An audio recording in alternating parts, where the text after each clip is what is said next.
முழுக்க தமிழ்நாட்டு மக்களை வாடிக்கையாக மோடி பிஜேபி அரசியல் யுக்திக்குள் கொண்டு செல்ல ஸ்டாலின் முயற்சியாளருடைய தமிழ்நாட்டு நலன் என்பது நிச்சயம் இல்லை. ஸ்டாலின் பண்ணது மிகப்பெரிய தவறுங்குது. ஒரு முதலமைச்சர் தன்னை ஒரு மோசமான நிர்வாகியாக காட்டிக் கொள்வதன் மூலமாக தமிழ்நாட்டு மக்கள் தான் பரிகார மக்கள் பார்க்கணும்.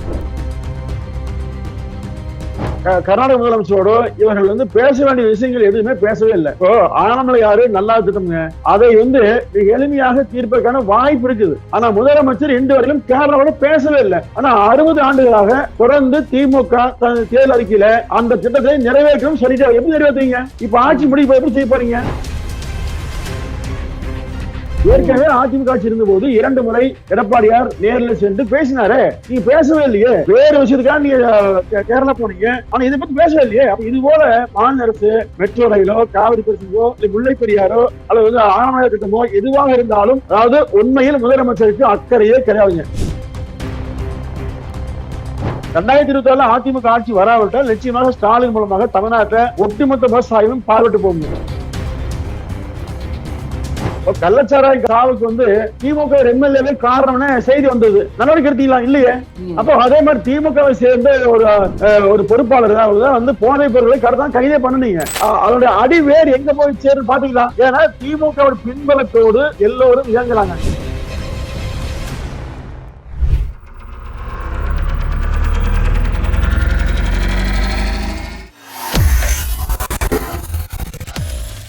வேலை வேண்டுமா? ப்ளூ ஓஷன் இருக்கிறது. 10th 12th டிப்ளமோ டிகிரி படித்தவர்களுக்கு உணவு, தங்குமிடம், இஎஸ்ஐ, பிஎஃப், இன்சூரன்ஸ் உள்ளிட்ட சலுகைகளுடன் அனுபவத்திற்கேற்ற நல்ல சம்பளம் 15,000 முதல் 30,000 வரை. பெண்களுக்கு முன்னுரிமை. 2,000க்கும் மேற்பட்ட வேலை வாய்ப்புகள் உள்ளன. இப்போதே தொடர்பு கொள்ளுங்கள். Blue ocean.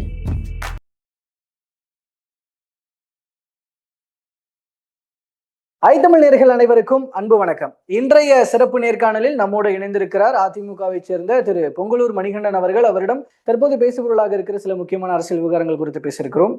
பேசலாம். வணக்கம் சார். நல்லா இருக்கு சார். நீங்க?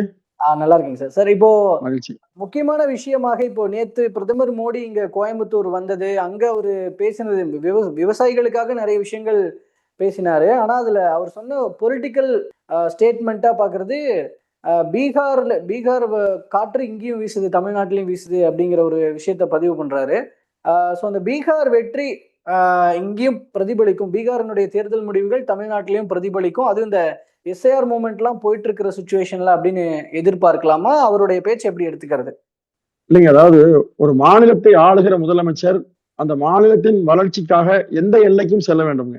அதுதான் மிக சரியா இருக்கு. ஏன்னா வாக்களித்த மக்களுக்கு நம்பகத்தன்மையாக முதலமைச்சர் செயல்பட வேண்டும். மாறாக தன்னுடைய தனிப்பட்ட ஈகோவை வைத்துக் கொண்டு மாநில அரசு மத்திய அரசு மோதல் போக்கை தொடர்ந்து கடைபிடித்தால் பாதிக்கப்படுவது மக்கள் தான். ஏன்னா முதலமைச்சர் ஸ்டாலின் ஒரு தனிநபர் செய்கிற, அவர் சிந்திக்கிற, செயல்படுத்துகிற ஒவ்வொன்றும் மாநில மக்களை பாதிக்குங்க.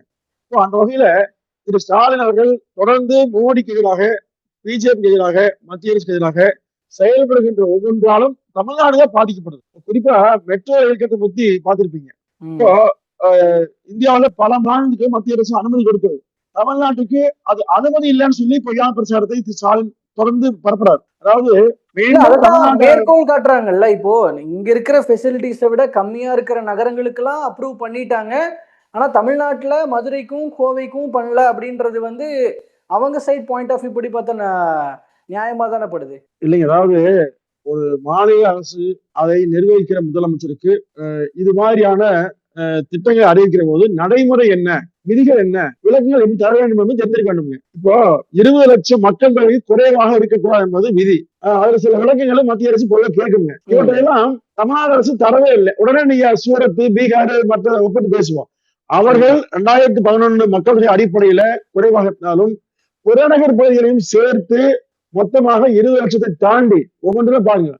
சூரத்தை அடுத்த மாநிலம் வைக்கிற ஒரு பெருநகரத்துல 78 லட்சம் காட்டிக்காங்க. ஆனா 2011 மக்கள் தொகை அடிப்படையில 20 லட்சத்துக்கும் குறைவாகவே கோவையை காட்டிக்காங்க, மதுரையை காட்டிக்காங்க. ஏன் கோவை மாநகரை மட்டும் சேர்க்காமல் புறநகரையும் சேர்த்து கொடுத்தால் அந்த விதிக்கு உட்பட்டு வந்திருக்குங்க. எனவே இது கூட தெரியாமல் மத்திய அரசுக்கு அனுப்பி அதை நீண்டகால இடைவெளி ஏற்பட்டிருக்கு. 2011ஆம் ஆண்டு அதிமுக ஆட்சியிலே இதற்கான முயற்சி எடுக்கப்பட்டதுங்க. 2019ஆம் ஆண்டு முடிந்து 21ஆம் ஆண்டு இறுதியில அதிமுக ஆட்சி, எடப்பாடி ஆட்சியில இதற்காக 6000 கிலோமீட்டர் நிதி ஒதுக்கப்படுதுங்க. அப்போ இந்த சூழ்நிலையில ஒரு திட்டம் கொண்டு வரப்படுவதற்கு எந்த மாதிரியான விதியை பின்பற்றப்பட வேண்டும் என்று முனைந்து பொறுப்புணர்வோடு செயல்பட்டிருந்தால் இப்ப இந்த பிரச்சனைக்கு ஆளாய்க்காதுங்க. இப்ப அது நிறுத்தி வைக்கப்படவில்லைங்க. அந்த மனு திருப்பி அனுப்பப்பட்டிருக்கிறது. மீண்டும் அவர் கேட்கும் விளக்கத்துக்கெல்லாம் மாநில அரசு அளிக்கிற போது மீண்டும் அது வருங்க. ஆனா அந்த அக்கறையே இல்லைங்கிறது நிதர்சனமான உண்மை. முழுக்க தமிழ்நாட்டு மக்களை வாடிக்கையாக மோடி பிஜேபி அரசியல் யுக்திக்குள் கொண்டு செல்ல ஸ்டாலின் முயற்சியாளருடைய தமிழ்நாட்டு நலன் என்பது நிச்சயமா இல்லைங்க. அப்படின்னா இந்த மெட்ரோ விவகாரத்துல என்னென்ன விஷயங்கள் மாற்றி சொல்லப்படுகிறது இங்க இருக்கிற திமுக அரசால? நீங்க கோவையில் எவ்வளவு மக்கள் தொகை என்று கணக்கீடு செய்கிற போது அவங்க 20 லட்சத்துக்கு உள்ளாக 2011 அடிப்படையில் கொடுத்துட்டாங்க. அப்படி கொடுத்தீங்கன்னா 16 லட்சம் 19 லட்சம் 20 லட்சம் வருங்க. 20 ஆண்டாது. நீங்க புறநகர், அதாவது அர்பன் மட்டும் சொல்லாமல் ரூரலையும் சேர்த்து புறநகரையும் சேர்த்து கணக்கீடு கொடுத்தீங்கன்னா அது பெரிய அளவில் வருங்க. அப்போ அப்படி திட்டறிக்கை தயார் செய்து முறையாக கொடுக்கிற போது அது திருப்பி அனுப்பப்பட வாய்ப்பே கிடையாதுங்க. ஆனா திருப்பி அனுப்பப்படுவதற்கான சாத்தியக்கூறு இருக்கிறது என்பது தெரிந்து இந்த தயாரிப்பை அனுப்பிச்சுட்டாங்க. ஏன் திட்ட வரைவறிக்கை தயாரிக்கிற போது அதிமுக ஆட்சி காலத்திலேயே 2 முறை டெண்டர் எல்லாம் கோரப்பட்டதுங்க. இப்ப எதுவுமே இல்லாம மத்திய அரசு மீது பறிமுதலுக்கு ஒரு வாய்ப்பை பயன்படுத்துறாங்க. அவ்வளவுதான். நமக்கு தேவை என்னங்க? மெட்ரோ ரயில் கோயம்புத்தூர் வரணும், மதுரைக்கு வரணும். இதற்கு என்ன செய்யணுங்க? இதற்கு என்ன செய்ய முடியுமோ மத்திய அரசு அதிகாரி நேரடியாக சந்திச்சு பேசி அனுப்பிச்சுக்கலாங்க. ஆனா இவர்கள் வேண்டாம் வெறுப்பாக, அதாவது மக்கள் மத்தியில பேசுவது. நேற்று பாருங்க, வட மாநிலங்கள சில மாநில பகுதிகளை குறிப்பிட்டு இங்கெல்லாம் இதை விட குறைவான எண்ணிக்கையில் மக்கள் இருக்காங்க, அங்கெல்லாம் கொடுத்திருக்காங்க, ஆனா கோவைக்கு தெரியலன்னு அவர் சொல்றாரு. ஆனா ஒரு குறிப்பிட்ட நகரங்களை வேற பட்டியலை எடுத்து பாருங்க, அவற்றிலெல்லாம் அதிகமான மக்கள் தொகையை குறிப்பிட்டு அனுப்பியிருக்காங்க. உண்மை. அதாவது 2011 அடிப்படையில நீங்க கணக்கெடுத்தீங்கன்னா கம்மியாக வருங்க. ஆனா அந்த மாநில அரசுகள் அனுப்பிய அந்த திட்ட வரைவறிக்கையில கூடுதலான மக்கள் தொகையை காட்டி அமைச்சிருக்காங்க. இந்த சரிபார்ப்பை, இந்த விளக்கத்தை தமிழ்நாடு அரசு அளிக்கவில்லை என்பதுதான் வெளிப்படையான குற்றச்சாட்டு. ஆனா இப்போ அதுல அப்ப வேணும்னே சொல்வது போல அந்த அறிக்கைய ப்ராப்பரா தயாரிக்காம தான் அனுப்புனாங்களா? தெரிஞ்சே அனுப்புனாங்கன்றீங்களா?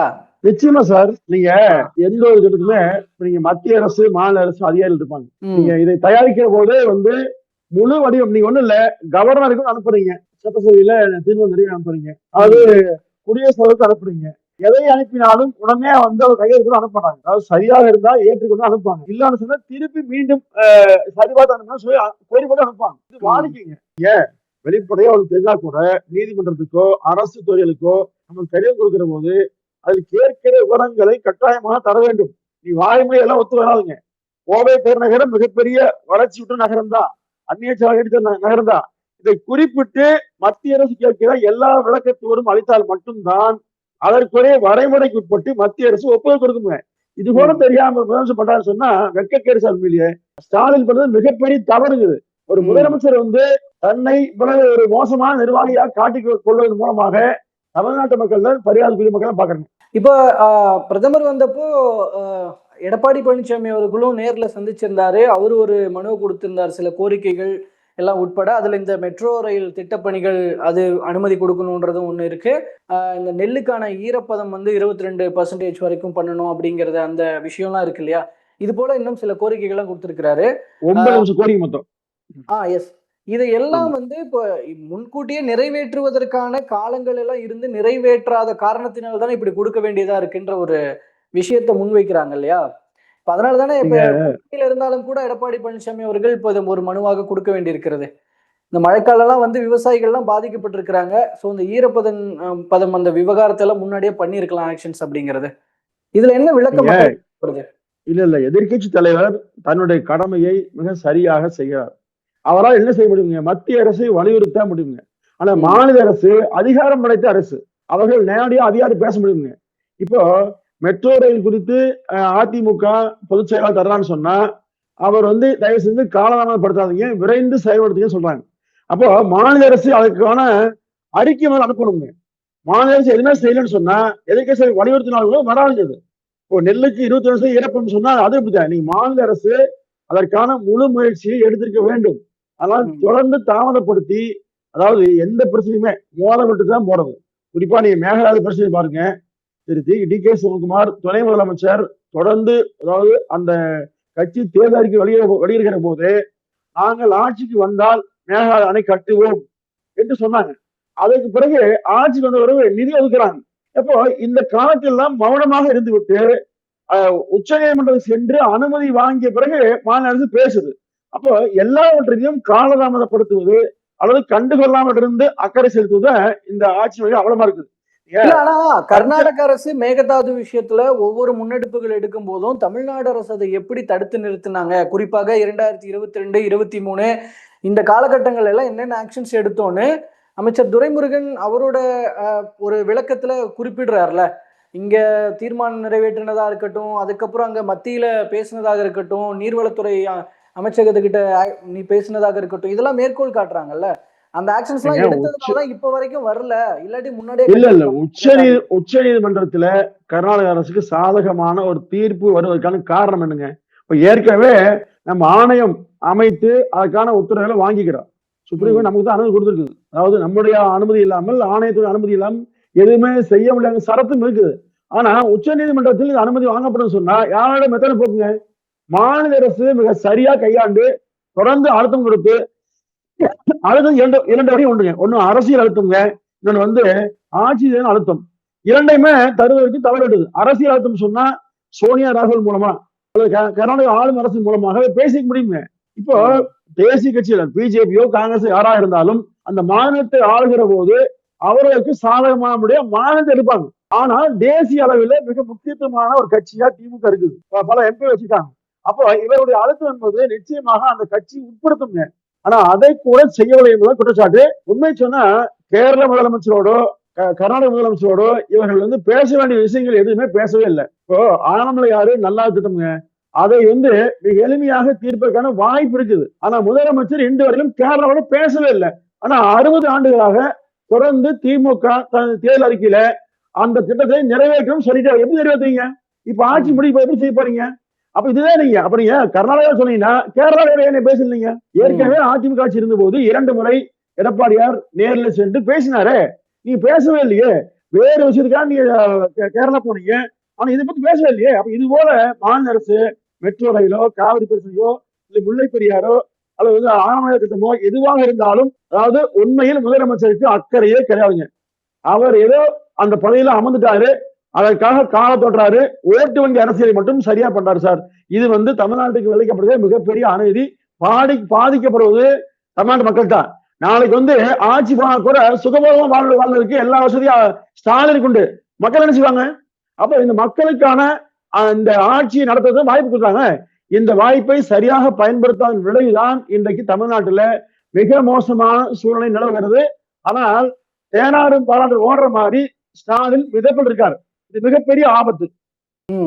இல்ல இந்த கர்நாடகாவோட ஏற்படுகிற இந்த மாதிரியான பிரச்சனைகளுக்கு இப்போ இதுக்கு முன்னாடி அதிமுக ஆட்சியில இருக்கும்போது, அங்க பாஜக ஆட்சியில இருக்கும்போது, ஐ திங்க் அப்போ கூட்டணி தான் நினைக்கிறேன், உறவுன்னு தான் நினைக்கிறேன். அப்போ அந்த சமயத்துல கூட இதெல்லாம் முற்றுப்புள்ளி வச்சிருக்கலாமேன்னு ஒரு கேள்வி கேட்பாங்க. இல்ல சார், நீங்க சரிதான், நீங்க நல்ல கேள்வி.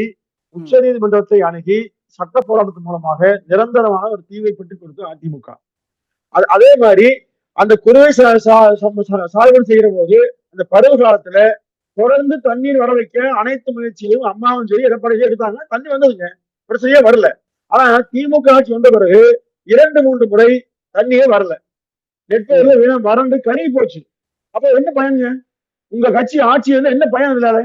அப்போ அதுதான் முக்கியம். நீங்க தோழமையா இருக்கீங்கன்னு சொன்னா இதை பயன்படுத்தலன்னு கருத்துங்க. நான் அரசியல் பேசல. உண்மையில் டெல்டா மாவட்டத்தில் மிகப்பெரிய பாதிப்பு பெற்றது. அதாவது 2-3 முறை விவசாயம் சாகுபடி செய்ய முடியல. அப்போ அதே மாதிரி பயிர் காப்பீடு என்பது மிக முக்கியமான ஒன்று. அதிமுக ஆட்சியாளர் கடுமையா அமல்படுத்தினாங்க. மத்திய அரசோடு இணக்கமாக இருந்து வாங்கி கொடுத்தாங்க. ஆனா மாநில அரசு அதையுமே செய்ய தவறியது. அப்போ எல்லாவற்றையும் தவறு விட்டு வெறுமனே அரசியலுக்காக மத்திய அரசு சாடினா, மோடி பேசினா என்ன பயனுங்க? இதனாலதான் அதிமுக பொதுச் செயலாளர் 9 லட்சம் கோரிக்கையை பிரதமரிடம் அளித்து பேசியிருக்கிறார்.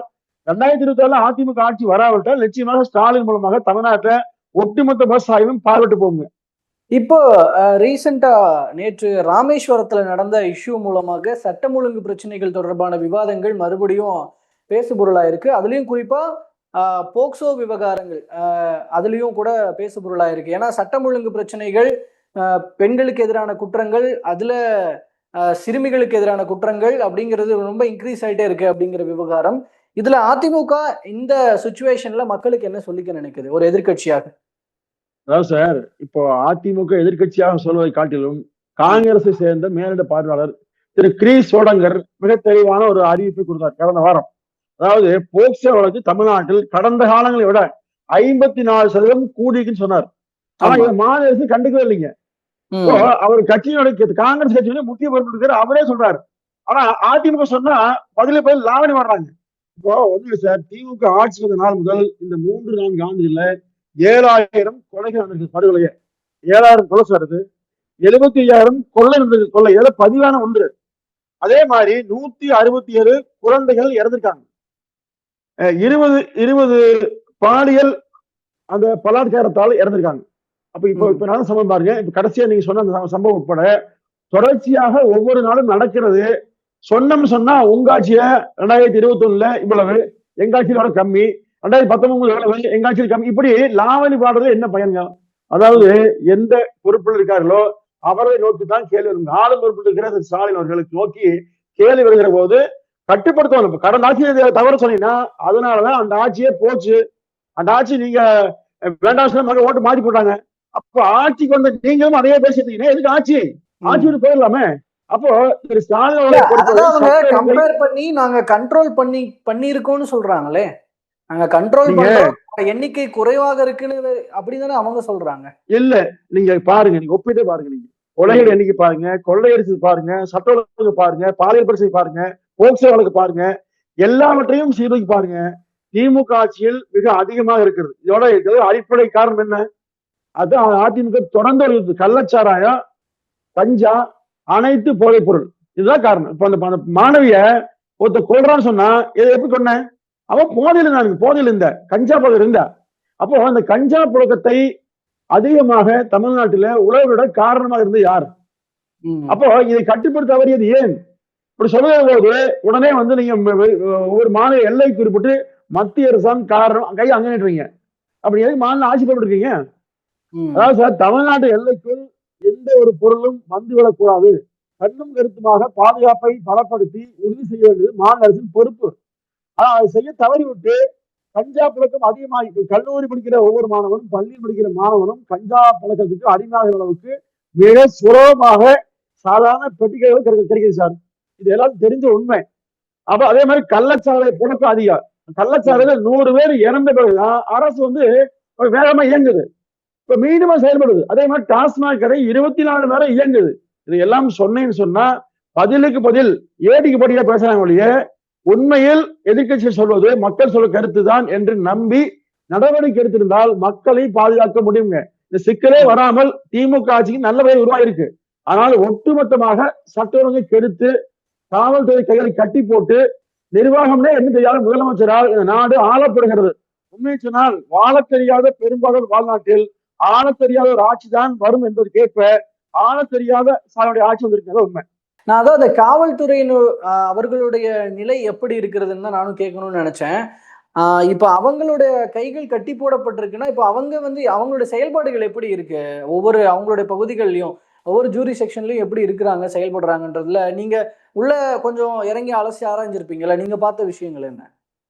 சார், காவல்துறை என்பது அதிமுக ஆட்சியோ திமுக ஆட்சியோ ஒரே துறைதான்.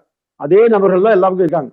ஆனால் காவல்துறைக்கு அளிக்கப்படுகிற சுதந்திரம், காவல்துறையை அரசியல் தலையீடு இல்லாமல் யாரும் கட்டுப்படுத்தாமல் அவர்கள் சுயமாக இயங்க வேணுங்க. இப்ப ஒண்ணு இல்லை சார், உங்களுக்கு தெரியும், அதிமுக ஆட்சி காலத்துல கரைவேசி கட்டிக்கொண்டு காவல்துறையை நாடி காவல் நிலையங்களுக்கு யாராலும் செல்லவே முடியாது. போன கட்சி நீக்குவாங்க. அப்போ இது அம்மா காலம் மட்டுமல்ல, இன்றைய வரைக்கும் அதிமுகவில் அப்படித்தான் நடைமுறையில் இருக்குங்க. அந்த அளவுக்கு அரசு நிர்வாகம் சுதந்திரமாக காவல்துறை இயங்க விட்டது. ஆனா திமுகவில் ஆளுங்கட்சி தலையீடு அதிகமா இருக்கு. தஞ்சாவூர் வழக்கில் ஒரு பிடிச்சா உடனே மந்திரியோ எம்எல்ஏ பேசி மிரட்டி விடுவிச்சிடறாங்க. கள்ளச்சாராய் சாவுக்கு வந்து திமுக எம்எல்ஏ காரணம்னு செய்தி வந்தது. நடவடிக்கை எடுத்தீங்களா? இல்லையே. அப்போ அதே மாதிரி திமுகவை சேர்ந்த ஒரு ஒரு பொறுப்பாளர் வந்து போதைப் பொருட்களை கடத்தான் கைதே பண்ணுனீங்க. அதோடைய அடிவேர் எங்க போய் சேருன்னு பாத்தீங்களா?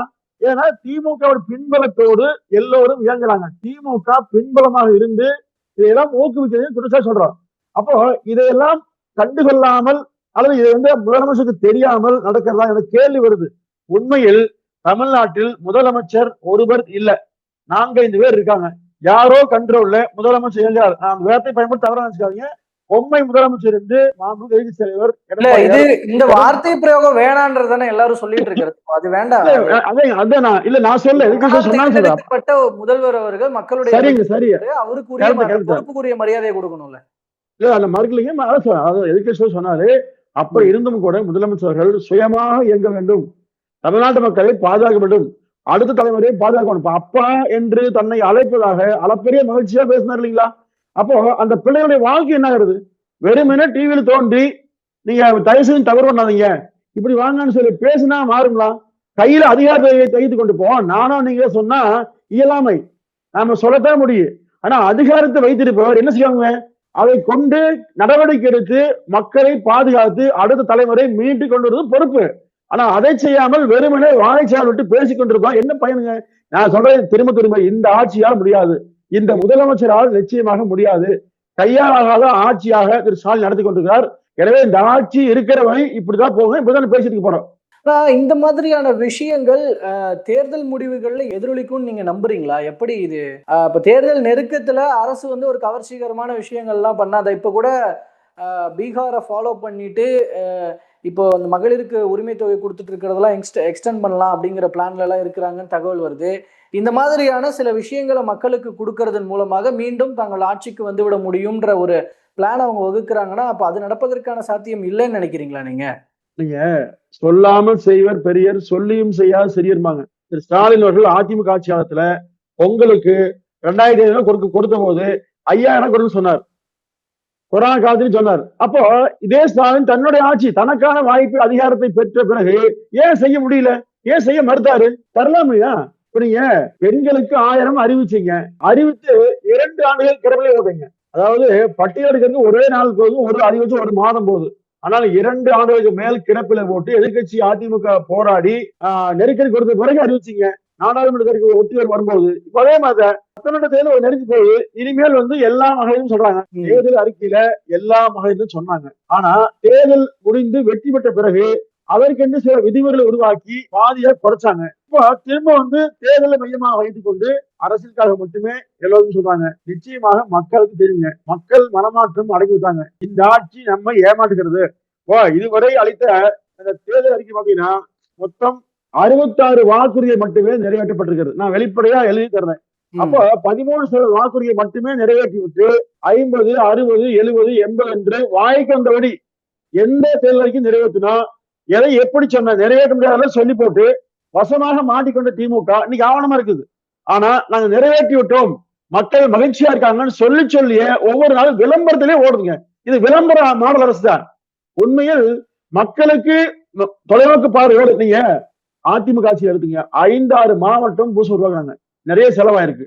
மருத்துவக் கல்லூரி, சட்டக்கல்லூரி, காலனி பூங்கா, அவனாசக்தி கல்லூரி, டெல்டா பாதுகாப்பு மேலாண்மை மண்டலம், இப்படி ஒவ்வொன்றையும் சொல்லுகிற அளவுக்கு தொலைநோக்கு பார்வையோடு அதிமுக செஞ்சுதான் இல்லைங்களா? திமுக என்ன பண்ணுச்சு? அப்போ 5 லட்சம் கோடி கடன் பண்ணீங்க. அந்த கடன் செஞ்சதுக்கு என்னென்ன பண்ணீங்க? அப்படி கேட்கிற போது வெள்ளைத்தாள் எடுத்து வெள்ளரி காமிக்கிறது அமைச்சர். பொறுப்பு இல்லாம பேசுறது. விளையாட்டு அமைச்சர்கள் பேசுறாங்க. அப்போ அமைச்சருக்குள்ள அடிப்படையான அந்த எதிர்கட்சி கேட்கிற கேள்விக்கு பதில் சொல்ல அறிவே எல்லாம் போச்சு. அதாவது மொத்தமும் சொன்னா திரு கருணாநிதியுடைய மகனாக அல்லது பேரனாக இருவருமே இல்லை. அடிப்படையில் இவர்கள் வந்து தற்கொலைத்தனமாக பேசிட்டு வர்றாங்க. தமிழ்நாட்டு மக்களுக்கு இதுவரை பார்த்திராத ஒரு மோசமான ஆட்சி என்று நிச்சயமாக வரலாறு பதியப்படுங்க.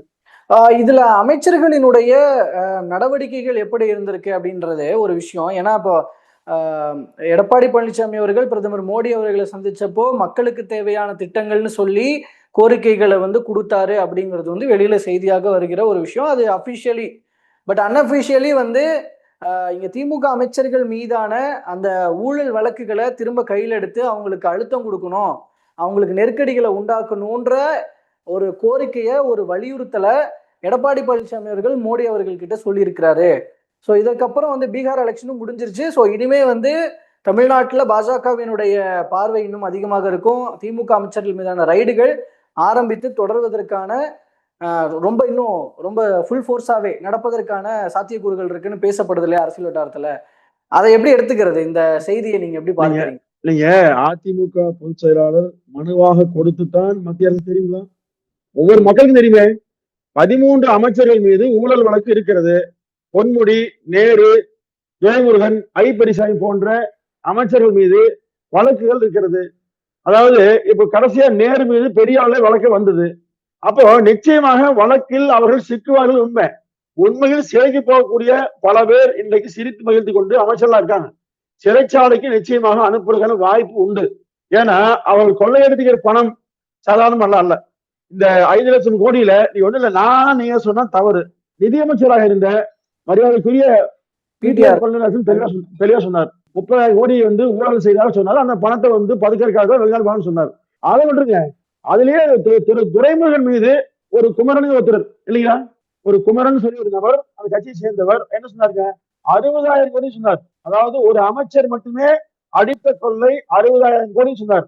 அப்போ இது எல்லாம் வந்து வெட்ட வெளிச்சமா தெரியுங்க. திமுக மிகப்பெரிய கொள்ளை அடித்து வைத்திருக்கிறது. அமைச்சர்கள் வந்து 5 நடக்கிற அளவுக்கு தவறு செஞ்சு முடிச்சிருக்காங்கன்னு தெரியுது. எனவே எடப்பாடியார் மனு அளித்தாரா இல்லையா யாருக்கும் தெரியாதுங்க. மோடி அவர்களும் எடப்பாடியாரும் பேசிக்கிறது யாரும் நமக்கு தெரியாது, யோகம் தான் அது. ஆனால் அவர் பேசியிருந்தாலும் சரி பேசியிருக்காவிட்டாலும் சரி நிச்சயமாக நடவடிக்கைக்கு உள்ளாக்கப்பட வேண்டும், உள்ளாக்கப்படுவார்கள், சிறைக்கு செல்வார்கள். இல்ல, ஆனா அப்படி போறதன் மூலமாக அது அதிமுகவுக்கு வெற்றியை தேடி தந்து விடும் அப்படின்னு நம்பலாமா? நீங்க வெற்றிக்காக பேச வேண்டிய அவசியம் இல்லைங்க. நாட்டினுடைய தோல்வி, மக்களுடைய தோல்வி, மிகப்பெரிய அளவில் மக்கள் வரிப்பணத்தை சூறையாடி இருக்கிறது ஒரு குடும்பமும் அவர்களை சார்ந்த அமைச்சரும். எனவே அவர்கள் நடவடிக்கை எடுப்பது என்பது இந்த வெற்றிக்காக அல்ல, தமிழ்நாட்டை வீணடித்திருக்க காலத்தை உருவாக்கி அவர்கள் மீது நடவடிக்கை எடுக்க என்பதை நோக்கமுடைய இது அரசியல் தேவை இல்லைங்க. அதாவது இந்த 10-13 அமைச்சர்களுக்கு சொத்துக்களை கைப்பற்றினாலே ஒரு ஆண்டுக்கு 2 ஆண்டுக்கு நாம வந்து வரவு செலவு அறிக்கையை தாக்கல் செய்ய முடியாதுன்னு சொல்றாங்க. எனவே நிச்சயமாக அரசியலுக்கு அப்பாற்பட்டு மத்திய அரசு நடவடிக்கை எடுக்க வேண்டும், விசாரணையை தீவிரப்படுத்தப்பட வேண்டும். நிச்சயமாக 2020 தேர்தல் இந்த ஊழல் என்பது மிக முக்கியத்துவம் பெறுங்க. சோ இதுல சொன்னது போல இந்த 13 அமைச்சர்கள் மீதான ரைடுகள் இருக்கும்னு எதிர்பார்க்கலாம் அப்படிங்கறத நீங்க சொல்றது மூலமா புரிஞ்சுக்கிறேன். நிச்சயமா இருக்கு. பொறுத்திருந்து பார்க்கலாம் சார். ஏன்னா நான் இதை ஏன் கேட்டேன்னா, மக்கள் வந்து இந்த ஊழல் விஷயங்களை அவங்களுக்கு வர்ற மக்கள் பிரச்சனைகளாக இருக்கிற விஷயங்களை அட்ரஸ் பண்ணுவாங்க. அது ஆன்டி இன்கம்பன்சில நீங்க அதை வச்சு பேசுறதுன்றது நியாயமானதாக இருக்கும். ஆனா இதை ஊழலை வைத்து திமுக ஆட்சியை வந்து மக்கள் வீட்டுக்கு அனுப்புவார்கள் அப்படின்னு சொல்றது எந்த அளவுக்கு சாத்தியப்படும் தான் அது நீங்க கேட்கறது மிக சரியான கேள்வி. ஏன்னா இந்த ஊழல் அப்படிங்கறத எப்படி பண்றாங்க, எப்படி பணம் போகுதுங்கிறது யாருக்கும் தெரியாது. அவங்க பாதிப்பாக மக்கள் உணர மாட்டாங்க. அது உண்மைதான். இப்ப வந்து 1000 கோடி ஊழல் பண்ணான்னு சொன்னா அந்த 1000 கோடி நான் எங்கிட்ட இருந்து போறது இல்லை, இங்க இருந்து போறது இல்லை, மக்கள் இருந்து போறது. அப்படிங்கிற போது அது மறைமுகமா எப்படி கமிஷனாகவோ கலெக்ஷனாகவோ கரப்ஷனாகவோ போகிறது யாரும் தெரிய போது இல்லை. ஆனாலும் கூட இதை அம்பலப்படுத்துவது அதிமுக போன்ற எதிர்கட்சிகளுக்கு கடமை, மக்களுக்கு சொல்ல வேண்டியதும் கடமை. ஏன்னா நீங்க அளித்த வரி பணத்துல நீங்க வந்து மின்கட்டணத்தை உயர்த்திட்டாங்க, நீங்க எல்லா வரியும் இழந்து போச்சு. அப்ப நீங்க கஷ்டப்பட்டு காலை முதல் மாலை வரை மழை வெயில் பார்க்காம உழைக்கிறீங்க. அந்த உழைப்பின் மூலமா நீங்க செலுத்தக்கூடிய வரியை இவர்களெல்லாம் ஏமாற்றி இப்படி வந்து கொள்ளையடிச்சான்னு சொல்ல வேண்டியது எதிர்கட்சிகளுக்கு கடமைங்க. அதை அதிமுக சொல்லுது. மக்களுக்கு இதையும் சொல்லணும். மக்கள் நம்புறாங்களோ இல்லையோ, அதை பெருசா எடுத்தாலும் இல்லையோ, சொல்ல வேண்டியது நிச்சயமாக கடமை ஒன்று. அதை மத்திய அரசினுடைய துறைகள் மூலமாக நடவடிக்கை எடுப்பதற்கான வாய்ப்பை உருவாக்கலாங்க.